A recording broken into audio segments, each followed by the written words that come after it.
Sur la scène internationale, l'information du jour, c'est l'Europe qui dit oui à une aide financière supplémentaire à l'Ukraine, 50 milliards de plus les 4 prochaines années. C'était l'enjeu des négociations du sommet extraordinaire du jour à Bruxelles. Fred Varlet et Esmeralda Alabi.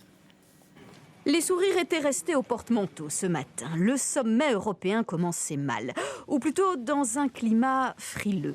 Il faut dire que l'attitude hongroise, le refus du président Viktor Orban d'accorder une nouvelle aide à l'Ukraine, en a agacé plus d'un.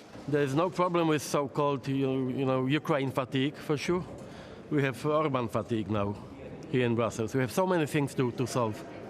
Malgré cela, l'idée des 27 était quand même de parvenir à un accord. Et un accord, il y a eu, à 11h27 très précisément, 50 milliards d'euros accordés à l'Ukraine sur 4 ans.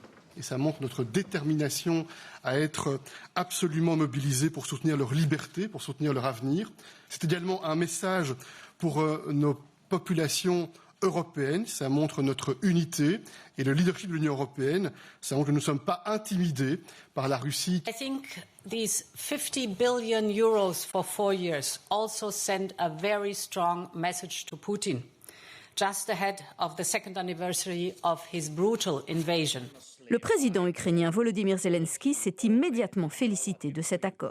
The last time a European Council meeting was held, credibility of Europe was at stake, and we all together strengthened that credibility. The EU has proven that its word matters and its promises work for the interests of entire Europe.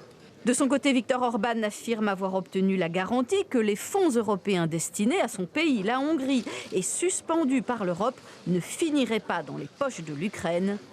Le sommet se termine donc sur une image, celle de l'unité.